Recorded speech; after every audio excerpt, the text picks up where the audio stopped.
Delgor Baran, merci ou peut accueillir l'équipe de la MBC pour une nouvelle édition d'Animalia, nous amis les animaux. Où sera bien nous téléspectateurs qui nous expectent pour trouver aujourd'hui dans cette émission-là. Bonjour Satienne et bonjour à tous les fans de l'émission. Donc Animalia, nos amis les animaux, rendez-vous présent tous les vendredis. Et aujourd'hui, nous souvent entendons des histoires tristes pour les animaux peuvent abandonnés, les animaux peuvent maltraités, les animaux peuvent torturés. Et Animalia nous envie un porteur d'espoir. Aujourd'hui, nous parlons d'un gens qui longtemps pas venu dans l'émission, mais qui est quand même un habitué de l'émission, c'est Madame Audrey Hardy, qui est la fondatrice de Nous Animaux, donc un ONG qui peut œuvrer d'abord dans l'Ouest, mais bien sûr à travers toute l'île Maurice aussi, peut faire beaucoup de choses pour rescuer les animaux, stériliser les animaux, traiter les animaux. Et Audrey, donc bienveillamment, comme on dit, si pas il y a une jolie histoire pour raconter nous, il propose nous pour rejoindre des familles qui fait une rencontre avec des animaux qui partent trop bien avant et il a intégré sa nouvelle famille là et il vit une histoire de réussite, d'intégration, d'amour et nous parlons de tout ça là dans Azodi Animalia, nos amis les animaux.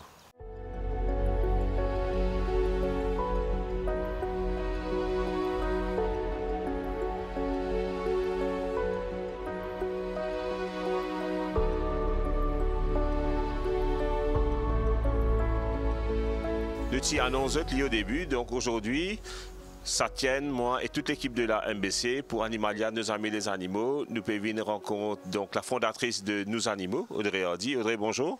Bonjour Daniel, comment ça va? Ça va très bien, merci. Audrey, si je te rappelle bien, moi tu mets un surnom à Audrey, donc Madame 100 000 volts, elle est toujours pareille. Donc Audrey travaille, elle me téléphone à 6 h du matin, et il y a un chien à sauver, elle me téléphone à 20 h le soir, donc ça n'arrête jamais Audrey? Mais non, c'est à 24/7, les besoins sont tellement énormes chez eux courant. Il n'y a pas d'heure pour les besoins, il n'y a pas d'heure pour les accidents, il n'y a pas d'heure pour les animaux en difficulté. Et quand il faut appeler, on appelle. Tout à fait. Et là, quand moi me contacté Audrey, j'ai dit à Audrey, je suis un peu fatigué des mauvaises nouvelles. J'ai besoin un peu de bonnes nouvelles, des bonnes histoires, comme on dit en créole, des histoires qui terminent bien. Donc, et Audrey m'a dit, Del, j'en ai plein. Et elle nous a choisi deux aujourd'hui. Donc d'abord à Phoenix, là, que nous trouvons, et ensuite à Cupip. Audrey, d'abord, avant qu'on vienne sur ces deux, d'abord, Nous Animaux, comment ça va? Ben écoute, Nous Animaux, ça va bien. On est malheureusement très understaff pour la quantité de besoins qu'il y a. S'il y a tellement de demandes, on est sollicité du matin au soir, que ce soit pour les chiens abandonnés, que ce soit pour les chiens blessés, que ce soit pour les chiots abandonnés ou les chiens qui ont besoin de stérilisation. On est sollicité sans arrêt et on a une petite équipe. On fait de notre mieux pour répondre aux besoins, mais c'est vraiment insuffisant par rapport à la demande. Mais sur le plan financier, on est très limité aussi. On ne peut pas faire beaucoup plus que ça. Tu es bien au courant de toutes les dépenses qu'on a avec Animalia, avec les soins des chiens, avec les animaux. J'ai deux petits chiens en ce moment qui m'ont été confiés, qui ont été ramassés, qui étaient abandonnés. Les deux se bagarrent. J'ai passé 2 fois chez Animalia avec des agrafes, avec sédation. Alors, je te dis pas, les comptes, ça n'arrête pas, hein, puisqu'il y a des besoins. Je ne peux pas m'occuper d'eux. Ils sont chez moi, je m'occupe d'eux. Il y a une maman qui vient de mettre bas. Au fait, c'est sur notre page Facebook. On a ramassé une maman qui était perdue et on a ramassé en chenille. On a réalisé qu'elle était pleine et on ne pouvait rien faire à ce stade. Ce qui fait qu'elle a eu 7 bébés hier. Laika, elle est chez nous et on est en train de faire son histoire live pour tous ceux qui veulent suivre. Il y a une qui a même déjà nommé un bébé, Joy. Et oui, on a invité les gens à donner les noms, à s'intéresser, à suivre ça de près. Et donc, je trouve que ça fait un bon buzz et on est très contents. Parfait. Donc, Nos Animaux en pleine forme. Avant qu'on va raconter un peu l'histoire de la famille que nous été aujourd'hui à Phoenix, moi, il y a quelque chose que j'aurais voulu vous dire sur Audrey et sur sa famille. Ce sont des gens qui ne font pas semblant. Donc, je connais il y a beaucoup d'escrocs d'abord dans le monde animalier, malheureusement. Des animaux pour se faire de l'argent. Tu es d'accord avec ça? Ah, ben, je ne suis pas d'accord, c'est une réalité et malheureusement, il y en a beaucoup. j'ai vu, me raconter rapidement, c'est pas le contexte de l'émission aujourd'hui, mais pour qu'ils se close de garde, j'ai un de mes très anciens clients, M. Stoll, je ne dirais pas son nom de famille, il a perdu 2 bergers allemands chez lui à Beaubassin, et quelqu'un lui a contacté pour lui dire, je connais que tous les chiens étaient, donne-moi l'argent, je vais payer ça à là-bas pour récupérer les chiens, pas mettre un MSO là-dedans, ben là pour finir défalquer les chiens là. Bien sûr, moi j'appelle ça le chantage de l'amour. Ils savent que la personne ne peut pas refuser. Donc il a payé, le méchant boug a pris son argent et parti à tout jamais. Donc comme ça, Animalia, nous recevons beaucoup de témoignages accablants. Il faut faire attention à qui on donne de l'argent. Mais aujourd'hui, moi ce que je peux dire sur Audrey, et sur sa famille, ce sont des gens qui ne font pas semblant, parce que je vais vous donner un exemple, avec la permission d'Audrey. Il y a quelques jours, donc un de tes enfants est venu opérer leur chien chez Animalia, qui avait 14 ans. Toute la famille avait accompagné l'animal, et pendant tout le long de l'opération, ils étaient angoissés au bord des larmes. Vraiment, on sentait cette tension. Ils attendaient que la chirurgie finisse. Un chien de 14 ans, beaucoup de monde qui vous dit ça là, pas pour opérer, ça là, en dos au midi. Mais ils ont tout fait. Et aujourd'hui, comment... Nina se porte très bien. Nina se porte bien? Elle se porte très bien. Bon, Nina, c'est notre enfant. Hein. Et au fait, Nina est venue d'Amérique, des États-Unis. Okay. C'est une chienne qu'on a importée des États-Unis. Quand on était en visite aux États-Unis, ma fille est tombée amoureuse de Nina. Et on l'a fait venir. Et c'est son enfant. Et pour nous, Nina... Ben, c'est notre enfant, quoi. Et tu as pu inculquer cet amour des animaux à toute la famille? Ben, tout le monde chez nous adore les animaux. Et même mon mari, qui c'est pas qu'il n'aimait pas, hein, mais qui a toujours été gentil et bon pour les animaux, mais il n'était pas amoureux des animaux. Mais aujourd'hui, il est amoureux de mes chiens. C'est vrai? Ah oui, c'est contagieux. Hein?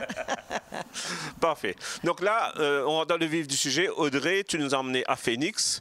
Raconte-nous un peu l'histoire de ces 2 chiens que là, on a vus avant le tournage. Magnifique. Raconte-nous cette histoire-là. Vous connaissez dans Maurice, il y a beaucoup de chiens abandonnés. Oui. Beaucoup de chiens... dis-moi, prends les chiens. Puis ils trouvent ça joli, un petit bébé. Ça doit pareil, petit bébé là, puis il gros, petit poisson deviendra grand. Et après, ils n'ont pas connu qui sont pour faire ça, les chiens là. Ils ont pris dans les tempos qui plient, ils ont pris dans les tempos pour faire les marcher. Et finalement, le chien finit dans une niche. Et qui est vraiment triste. C'est pas qu'ils n'aiment pas le chien, mais ils n'ont pas le temps pour s'en occuper. Donc, je connais quelqu'un qui avait donc 2 chiens, et à chaque fois, je demande des nouvelles de son chien. Il me dit, ah yo, il m'a besoin d'un nouveau chien, puisqu'il ne faut pas qu'elle ait temps occupé. Maman, qui veut les chiens là, pas qu'elle ait temps occupé, puis dans les temps. Finalement, après au moins 1 an.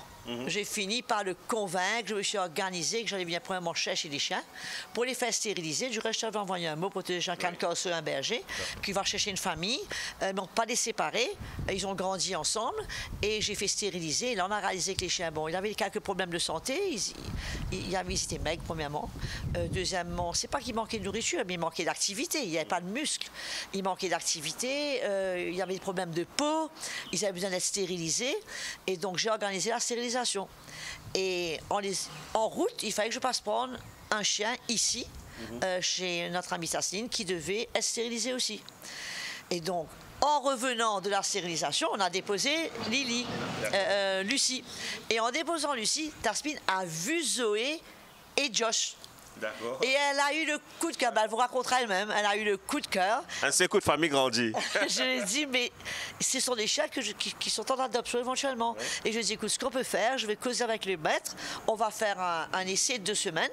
Et si ça se passe bien, on garde les chiens. Et c'est comme ça qu'on a emmené les chiens 1 semaine après pour le week-end. Le chien a passé le week-end, on les a emmenés chez le vétérinaire du reste chez toi, avec Dr Ahmed qui est adorable. Je suis abonné avec Dr Ahmed et Dr Asman chez vous.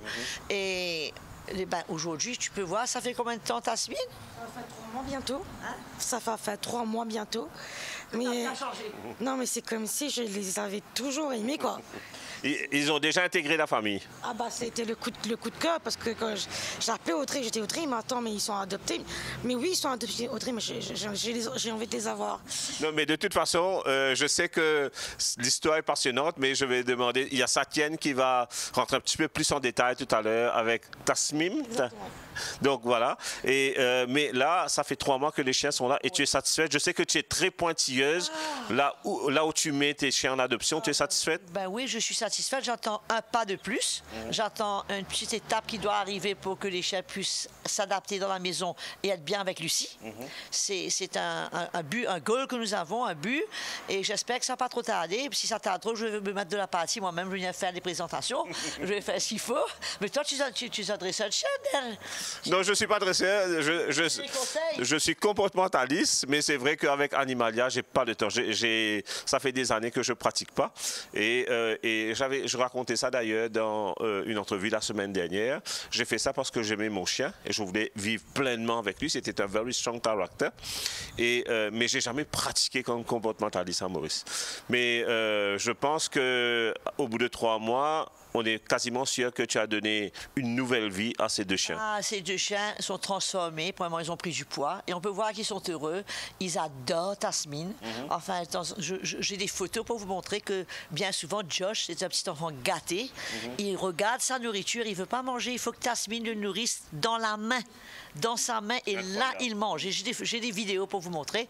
Et franchement, ce sont des chiens qui sont heureux. Et Tasmin est heureuse. C'est un success story. Et pour nous, on en a. Quand je te dis, tu m'as dit hier, tu m'as pris un peu au pied du mur, tu m'as dit demain. J'ai des centaines d'histoires comme ça. On fera 2 émissions, t'inquiète pas. J'ai beaucoup, puisque nous, nos adoptions, c'est très important. On s'assure qu'un chien qui sort de la rue ou qu'un chien qui a été abandonné trouve une famille. C'est pas un chien qui va venir d'un gardien. Non, il vient pour trouver une famille. Il est intégré, il est membre de la famille. Et à partir de ce moment, tout ce que la famille vit, il vit aussi ces choses. Parfait. Audrey, s'il fallait donner un titre à cette première histoire, parce qu'on va aussi aller à Cupi pour une deuxième histoire que tu vas nous raconter là-bas.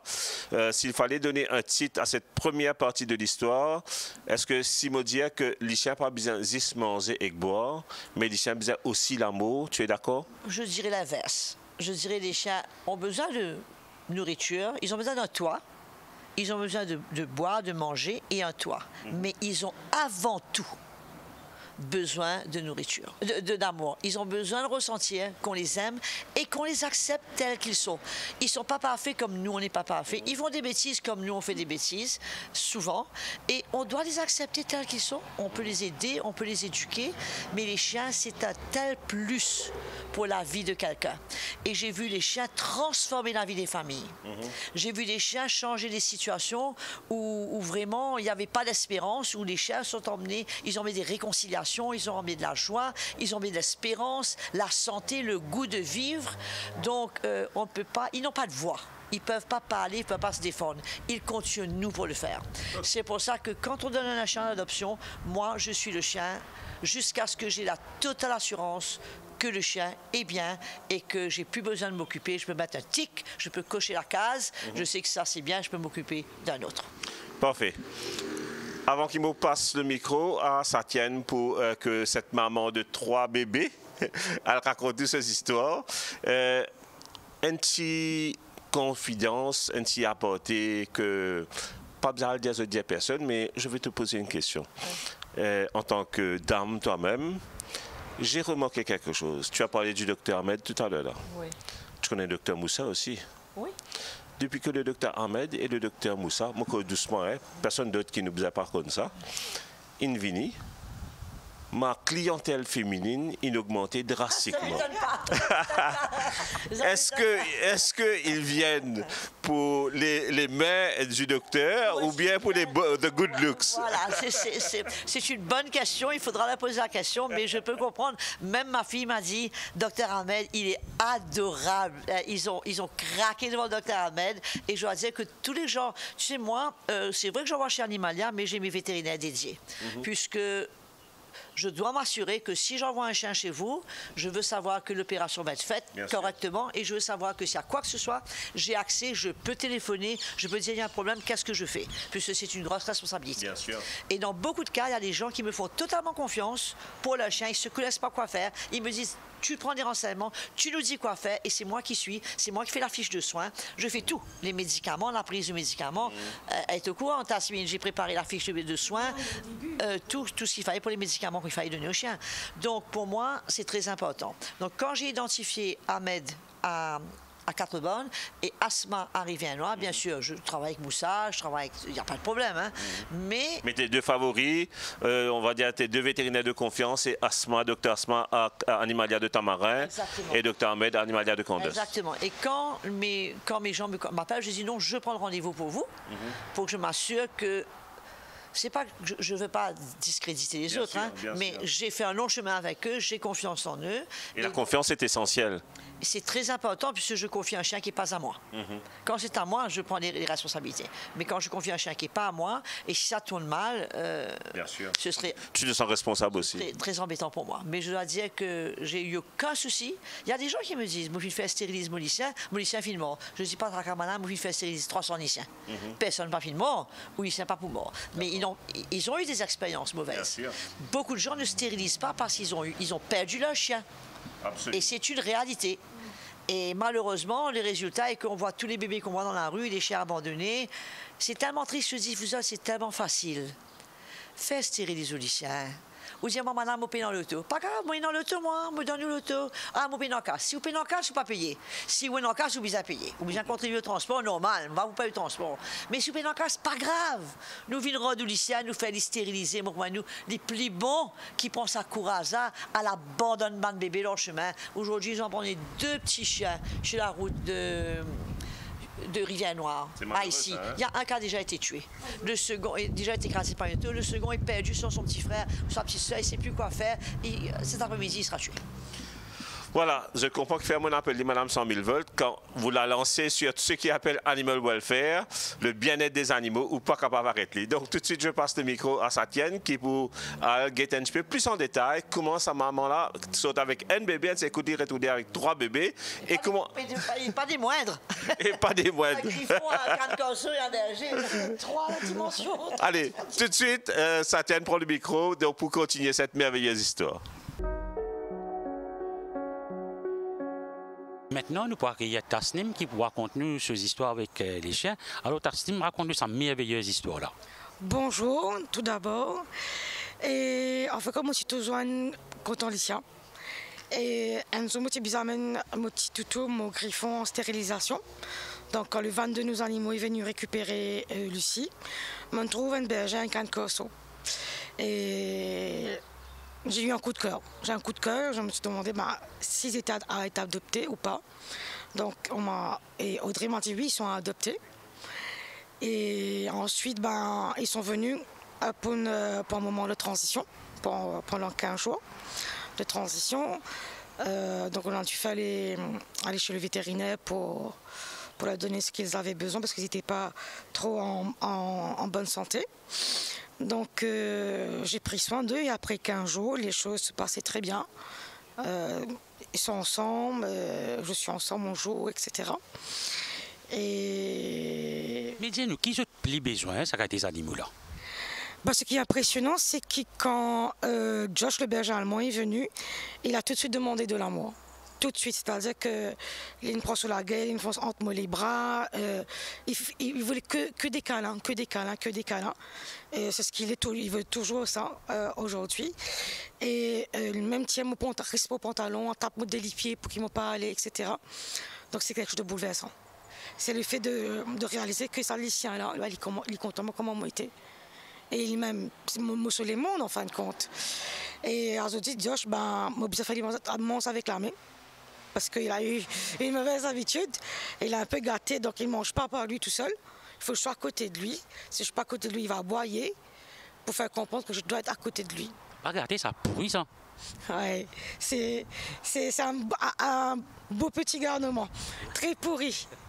Très, très pourri. Mais ce sont des lumières. C'est même la lumière de mon vie. Et Zoé, là, elle était maigre et tout. Mais Zoé, elle, était très réservée. Donc elle courait et tout, elle n'a jamais demandé comme si d'affection de ma part et tout. Et au fur et à mesure, Zoé a changé. Donc ça fait un mois, elle court, elle saute sur moi, elle joue avec moi, elle prend sa tête pour que je la caresse, pour que je l'embrasse. Donc elle aussi, elle commence à vraiment demander l'amour et elle est en train de découvrir en fin de compte c'est quoi l'amour. Parce qu'elle ne savait pas, elle ne comprenait pas. Donc, mais Josh est très jaloux. Donc, quand je fais les câlins à Zoé, Oui, j'ai vu, il est un peu possessif. il est très possessif, Josh. Il n'aime pas. Il n'aime pas, il veut que le monde tourne autour de lui. Mais ils ont changé mon monde et je suis aimée vraiment sincèrement. Et même comme je suis, pas besoin de changer. Tel que je suis, grognon, pas grognon, heureuse, pas heureuse, ben, ils sont là, mais ils sont très sensibles aux émotions. Très sensibles aux émotions.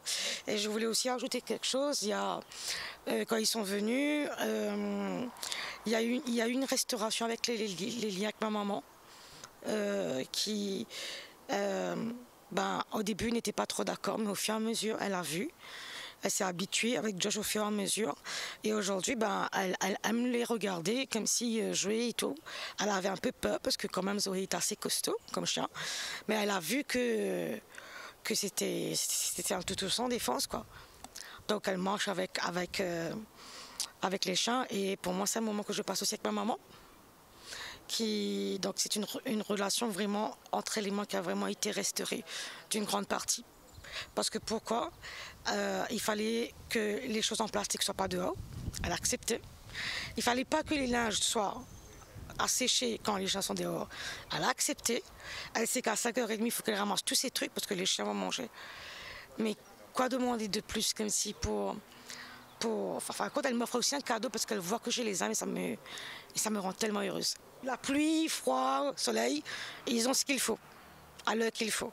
Donc, Ils sont gâtés. Ah oui, ils sont très gâtés, effectivement. Voilà. Mais je remercie nos animaux, vraiment pour ce cadeau qui tous les après-midi, je passe avec eux, quoi, et j'oublie tout ce qu'il y a autour de moi. Et ça apporte de la guérison. Ils sont guéris, et c'est vice-versa. Ils apportent une guérison, de l'amour, et eux aussi, quoi. Pareil. Donc, mais c'est merveilleux. Et c'est merveilleux comment Zoé aujourd'hui est très protectrice avec moi. Donc on voit à quel point un chien peut souffrir sans amour, quoi. Elle était perdue, lost, et aujourd'hui c'est un chien qui... C'est transformé. Elle est transformée. Elle peut être costaud avec sa grosse tête, mais elle a des petits yeux magnifiques. Et je fonds à chaque fois quand je regarde ses petits yeux. Donc voilà, pour vous dire aussi que c'est un chien que j'ai eu, elle a 2 ans et demi. Donc j'ai pas eu peur pour l'accueillir chez moi. Je crois pas que quelqu'un d'autre aurait pu faire ça. Aurait pu même, parce que c'est comme ils ont entendu plein de choses de méchants sur les cancers et tout, mais elle est remplie d'amour. Elle est douce, elle est plus douce que Josh. Je sais pas où est Josh maintenant, mais quelque part. Il est quelque part. Mais merci du fond de mon cœur pour nos animaux. Donc, et c'est merveilleux. Et je compte continuer vraiment le chemin que j'ai avec eux. Je suis une maman comblée. Merci, Tastim. Mais avec plaisir.